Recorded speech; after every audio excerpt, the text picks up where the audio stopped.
አዲስ አበባ የኔ ነው የሚል ጽንፈኛ ኃይል ተፈጠረ። ይሄንን ደግሞ አንቀበልም ብለን አቋም ያዝነው እኛ ነን። የአማራን ህዝብ መብትና ጥቅም አሳልፈን በመስጠት ከማንም ጋር አንደራደርም።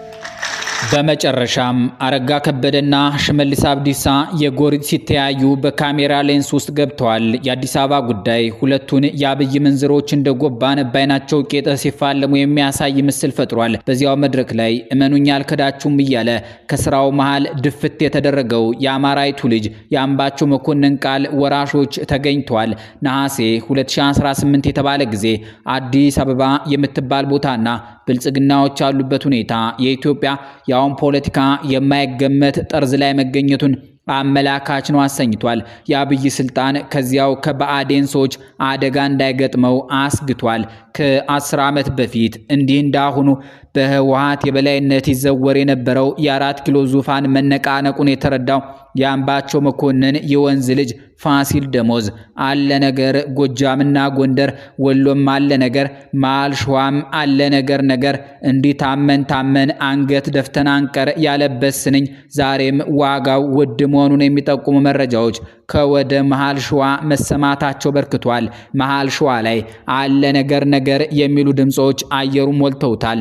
በአዲስ አበባ ባለቤትነት ዙሪያ በብሔራዊ ምክክር ኮሚሽን መድረክ የተነሳው ውዝግብ የአብይን ፓርቲ የውስጥ ስንጥቅና የኢትዮጵያን ሀገረ መንግስት መዋቅራዊ ውጥረት በግልጽ ያሳየ አደገኛ ክስተት ሆኖ ቀጥሏል። ይህ ፍልሚያ በኦቦ ሽመልስ አብዲሳና አረጋ ከበደ ለጋስ መካከል ያለውን ከፍተኛ የፖለቲካ ህልውና ሽኩቻ የሚያንጸባርቅ ተደርጎም ተወስዷል። ለኦሮሚያ ብልጽግና የኦሮሞ ሊቃን ፊንፊኔ የሚሏትን ከተማ ከኦሮሚያ ክልል ጋር ማያያዝ ደጋፊዎችን ለማሰባሰብና ህጋዊነትን ለማስከበር የሚደረግ ጥረት ሆኖ ቀርቧል ተብሏል። ለአማራ ብልጽግና ደግሞ ከተማዋ የጋራ የኢትዮጵያውያን ከተማ ናት የሚለው አቋም የጥንቱ ብአዴን በክልሉ እያጣ የመጣውን ህዝባዊ ቅቡልነት ለመመለስና በፌደራል ደረጃ ያለውን የፖለቲካ ሚዛን ለማስጠበቅ የተወሰደ የህልውና እርምጃ ተሰኝቶለታል።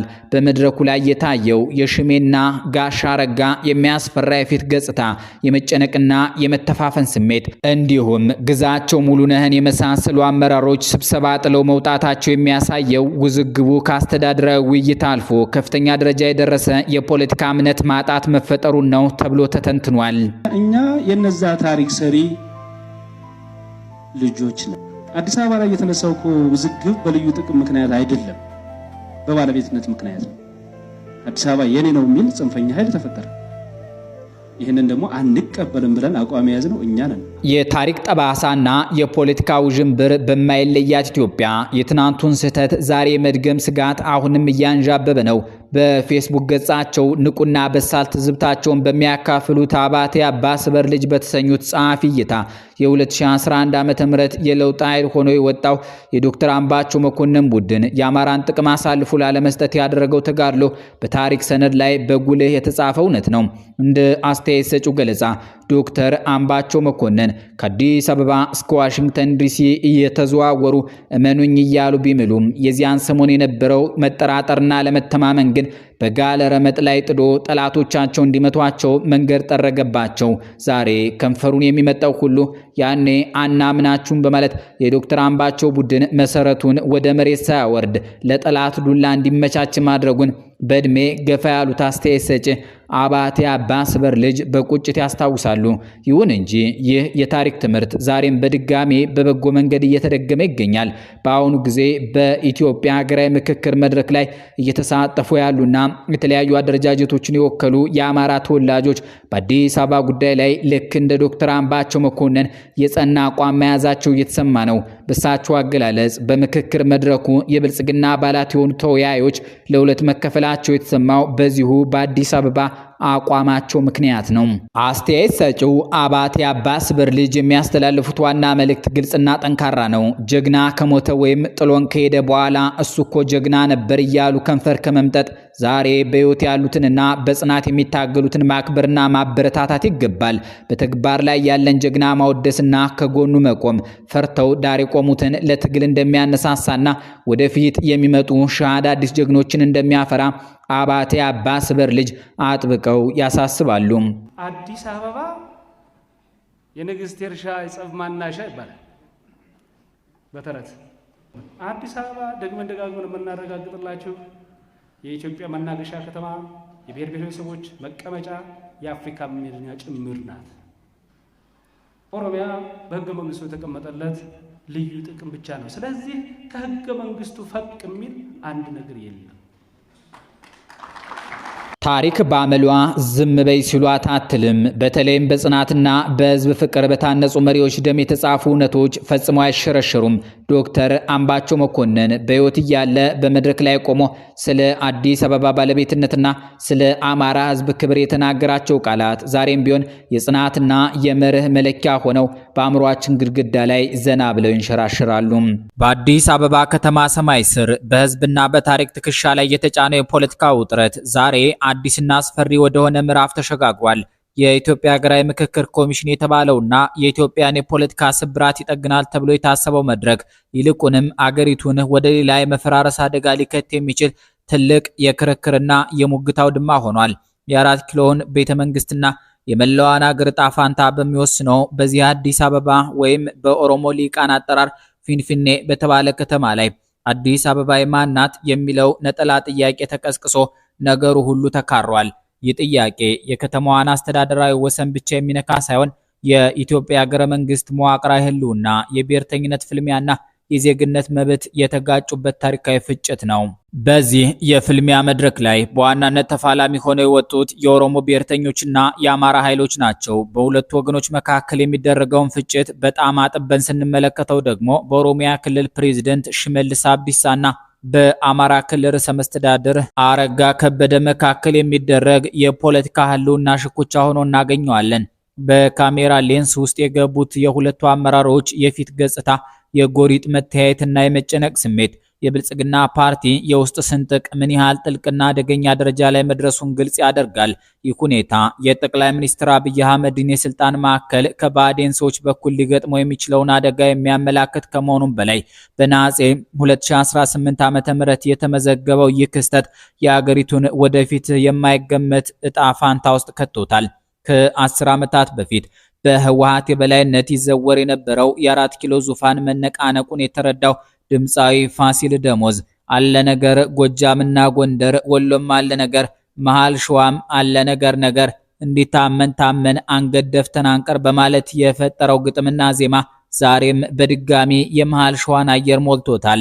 በመሃል ሸዋና በአዲስ አበባ ዙሪያ የሚሰሙት ድምጾችና ውጥረቶች ታሪክ በራሷ መንገድ ዳግም እየተደገመች መሆኗን ያሳያሉ። ለሆዴድ አዲስ አበባን ፊንፊኔ ብሎ ከኦሮሚያ ክልል ጋር ማያያዝ ደጋፊን ለማሰባሰብና ህጋዊነትን ለማስከበር የሚደረግ የሞት ሽረት ትግል ሲሆን ለባዕዴን ደግሞ ከተማዋ የመላ ኢትዮጵያውያን የጋራ ማዕከል ናት፣ ከዚያም ከፍ ሲል የሸዋ ዋና ከተማ የአማራ መገኛ ናት የሚለው አቋም በክልሉ እያጣ የመጣውን ህዝባዊ ቅቡልነት ለመመለስና የፖለቲካ ሚዛንን ለማስጠበቅ የተወሰደ የህልውና እርምጃ ነው።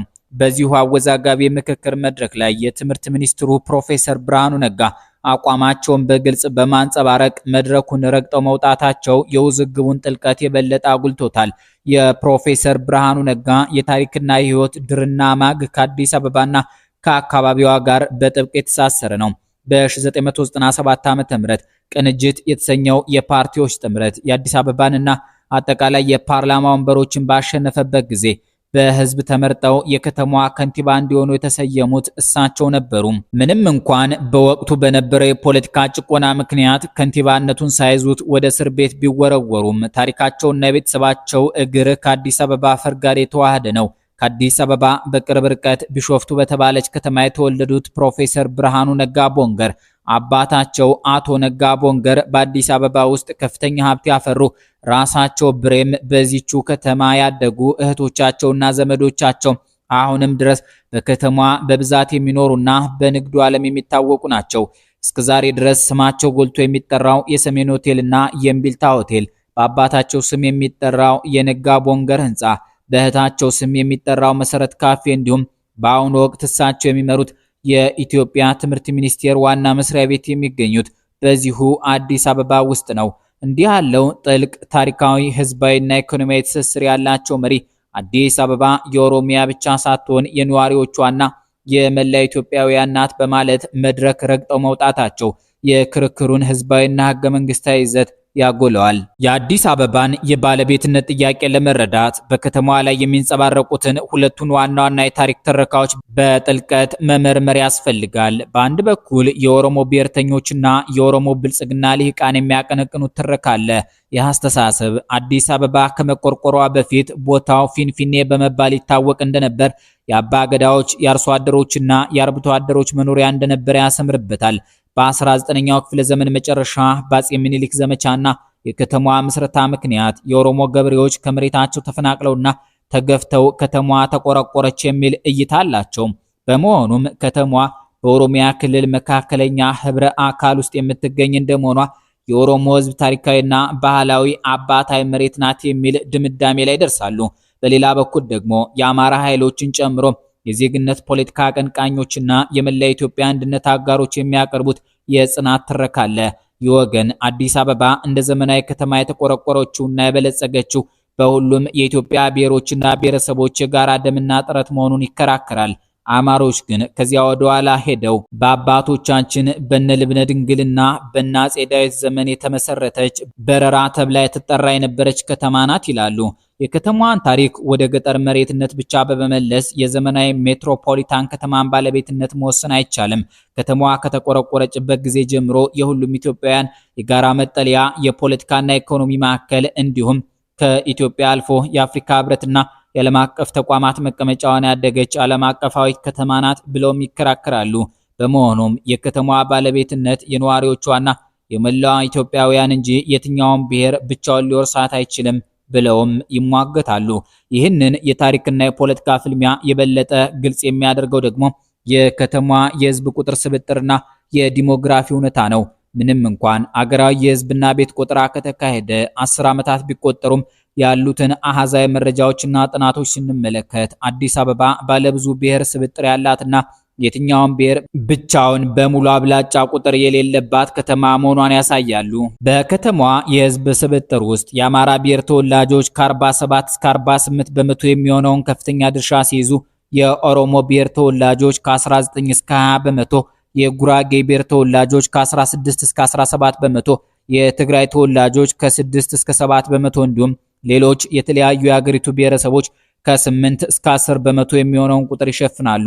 እነዚህ አሃዞች የሚያረጋግጡት ዋና እውነት አዲስ አበባ በዲሞግራፊ ደረጃም ቢሆን የህብረ ብሔራዊነትና የጋራ ህይወት መገለጫ መሆኗን ነው። በየቀኑ ከሁሉም የሀገሪቱ ማዕዘናት የሚጎርፈው የሰው ኃይል፣ የንግድ እንቅስቃሴና የባህል ውህደት ከተማዋን የትኛውም የብሔር ወሰን ሊከልላት የማይችል ህያው የዜጎች ማህበረሰብ አድርጓታል።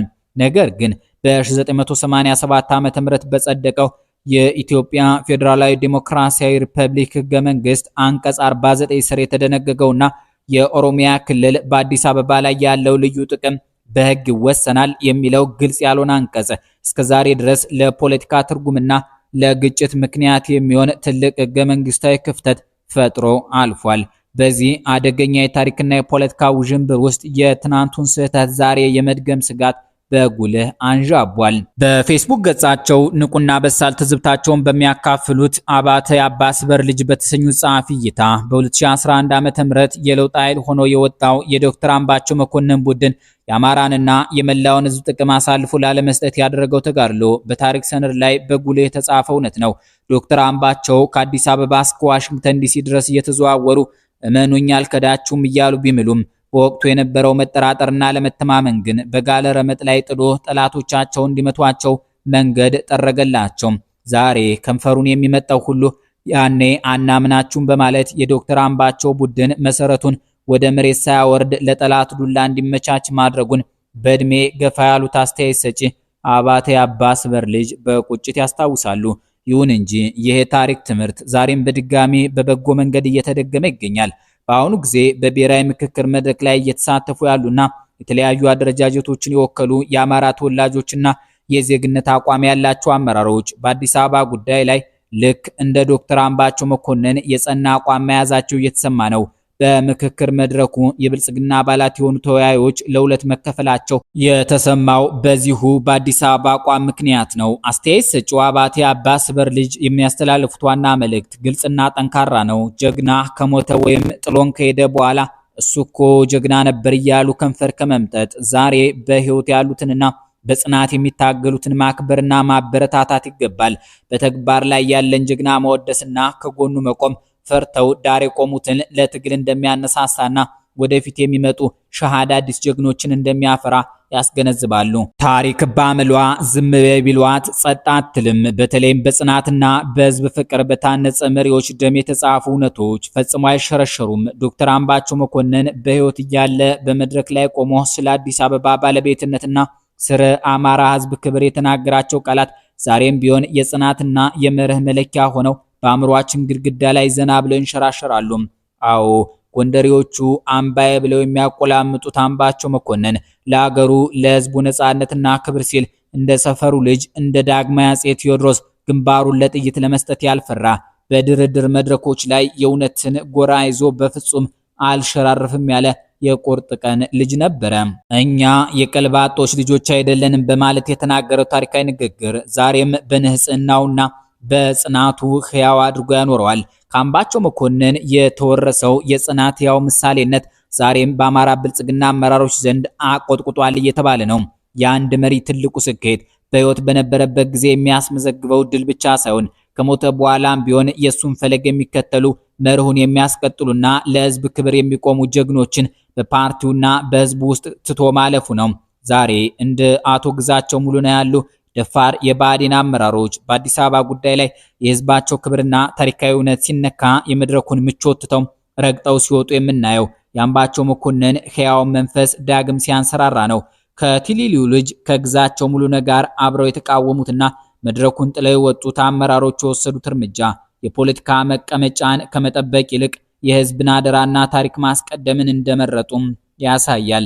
አዲስ አበባ የመላ ኢትዮጵያውያንና የታሪካዊዋ የሸዋ ምድር እምብርት ሆና ሳለ ለአንድ ክልል ብቻ ተሰጥታ የታሪክና የኢኮኖሚ የበላይነት ማረጋገጫ ልትሆን አይገባም የሚለው ጠንካራ መርህ የአምባቸው ትግል ማዕከል ነበረ። የዛሬዎቹ አመራሮች ይህንኑ መርህ ይዘው በጽናት መቆማቸውና መድረኮችን ረግጠው መውጣታቸው አምባቸው ያስቀመጠው የመብትና የክብር መስመር አልተቋረጠም የሚል ግልጽ መልእክት ያስተላልፋል። ታሪክ የሚሰሩት ምቹ ወንበር ላይ የተቀመጡ ሳይሆኑ እውነት በተሸረሸረችበት ቦታ ሁሉ ድምጻቸውን ከፍ አድርገው መቃወም የቻሉና የመድረኩን ድራማ ረግጠው መውጣት የደፈሩ ናቸው። እናም አንዳንድ ጀግኖች ይሞታሉ፣ ነገር ግን የወደቁለት ዓላማና ያስተማሩት ጽናት በሌሎች ልብ ውስጥ ተተክሎ ይበቅላል። ይሁን እንጂ ፈተናው ቀላል አይደለም። አዲስ አበባን የኦሮሞ ዋና ከተማ ብቻ አድርገው ለመወሰንና ለአካባቢው የፖለቲካ ፍላጎት ለማመቻቸት የሚደረጉ እንቅስቃሴዎች እየበረቱ መጥተዋል። ለአብነት የአገሪቱን ቀዳሚ የትምህርት ማዕከል የአዲስ አበባ ዩኒቨርሲቲን በፕሬዝዳንትነት እየመሩ ያሉትን የዶክተር ሳሙኤል ክፍሌን አወዛጋቢ ንግግር አስመልክቶ ጋዜጠኛ መሳይ መኮንን ያቀረበው ትንተና በብዙዎች ዘንድ ከፍተኛ መነጋገሪያ ሆኗል። አዲስ አበባ የኦሮሞ ናት፣ በአዲስ አበባ ላይ ከአበሻ ጋር መደራደር አይቻልም የሚለውና የአዲስ አበባ ዩኒቨርሲቲ ፕሬዝዳንት ተናግረውታል የተባለው አግላይ ቃል ከተማዋ በምትገኝበት ልብ ላይ የተንጣለለውን ትልቅ ብሔራዊ ተቋም ከሚመሩ አካል የሚጠበቅ አለመሆኑን ያሳያል። ይልቁንም እንዲህ ያለው ከፋፋይ አስተሳሰብ የአገሪቱን አንጋፋ የእውቀት መገኛ በጽኑ የሚፈታተንና የህዝብ ተወካይነቱን ጥያቄ ውስጥ የሚከት ነው። በንግግሩ ውስጥ አበሻ ተብለው የተፈረጁትና በአዲስ አበባ ጉዳይ ላይ የመደራደር ወይም የመወሰን መብት የላቸውም የተባሉት በዋናነት የአማራና የትግራይ ብሔር ተወላጆች እንዲሁም ሌሎች ህብረ ብሔራዊ ዜጎች እንደሆኑ ይታመናል። ዶክተር ሳሙኤል ክፍሌ ራሳቸውን የኦሮሞ ተወላጅ አድርገው በመመልከት ከተማዋ ለአንድ ብሔር ብቻ እንድትሆን የሚሟግት አቋም ማንጸባረቃቸው እጅግ አደገኛ አካሄድ ነው። መሀል አዲስ አበባ ላይ የተቀመጠውንና የመላ ኢትዮጵያውያን ሀብት የሆነውን ተቋም እየመሩ የከተማዋን ሁለገብ ማንነትና የዜጎችን እኩልነት የሚንድ ንግግር ማድረግ ለአካዳሚክ ተቋሙም ሆነ ለከተማዋ ሰላም ትልቅ አደጋን ይደቅናል። ይህ ሁኔታ የትምህርት ሚኒስትሩን የፕሮፌሰር ብርሃኑ ነጋን የአመራር ቁርጠኝነትና የፖለቲካ ውሳኔ ዳግም የሚፈትሽ ሆኗል። ፕሮፌሰር ብርሃኑ ነጋ ቦንገር በቅርቡ አዲስ አበባ የአዲስ አበባ ነዋሪዎችና የመላ ኢትዮጵያውያን ናት የሚለውን አቋማቸውን በማንጸባረቅ ከሀገራዊ ምክክር መድረክ ረግጠውን እስከ መውጣት የደረሰ ግልጽ አቋም ማሳየታቸው ይታወቃል። አሁን ግን በስራቸው ባለውና በሚመሩት ተቋም የበላይ ኃላፊ በኩል የሚሰማው ይህ አግላይ አቋም በሚኒስትሩና በፕሬዝደንቱ መካከል ያለውን የመርህ ልዩነት ቁልጭ አድርጎ አውጥቶታል። ስለሆነም ፕሮፌሰር ብርሃኑ ነጋ ቦንገር መድረክ ረግጠው ወጡለት ለተባለው መርህና አቋም ታማኝ ከሆኑ በትምህርት ሚኒስቴር ስር የሚተዳደረውን የአዲስ አበባ ዩኒቨርሲቲ ከእንዲህ አይነቱ አግላይና ጎጂ አስተሳሰብ ነፃ ለማድረግ በዶክተር ሳሙኤል ክፍሌ ላይ ተገቢውን እርምጃ መውሰድ ይጠበቅባቸዋል። ጋዜጠኛ መሳይ መኮንን እንደጻፈው ተቋሙ የብሔር ፖለቲካ መጫወቻ ከመሆን ይልቅ የእውቀትና የህብረ ብሔራዊነት ማዕከል ሆኖ እንዲቀጥል አስፈላጊው እርምጃ እርምት ሊወሰድ ይገባል። በመጨረሻም የአዲስ አበባ የማንነት ጥያቄ የፖለቲካ ኃይሎች ለስልጣን ማራዘሚያ የሚጠቀሙበት የፊልሚያ ካርድ ሳይሆን የካፒታል፣ የህይወት፣ የነጻነትና የዜግነት መብት ጥያቄ ነው። አዲስ አበባ በምንም አይነት መንገድ የታሪክ ቁስሎችን ማከኪያ ወይም የብሔርተኝነት ፍላጎቶች ማስፈጸሚያ ልትሆን አትችልም። ከተማዋ ባለፉት የእድገት ዘመኖቿ ሙሉ በሙሉ የተገነባችው በሁሉም የኢትዮጵያውያን ላብ ሀብትና ደም ነው። የነዋሪዎቿ ራስን በራስ የማስተዳደር ዴሞክራሲያዊ መብት ሳይከበር የህዝብ ቁጥር ስብጥሯንና ህብረ ብሔራዊ ማንነቷን ያላገናዘበ የፖለቲካ ውሳኔ ለማሳለፍ መሞከር አገሪቱን ወዳልተፈለገ አደጋ የሚከት ይሆናል። የታሪክ እውነታዎችን ያከበረ የነዋሪዎቿን ሁለንተናዊ መብት ያረጋገጠና የአዲሷን ኢትዮጵያ ህብረ ብሔራዊ አንድነት ያጠናከረ የፍትህ መስመር ብቻ ነው አዲስ አበባንና መላዋን ኢትዮጵያ ከጥፋት ሊታደግ የሚችለው። አበቃን። ሰላም ይስጥልን።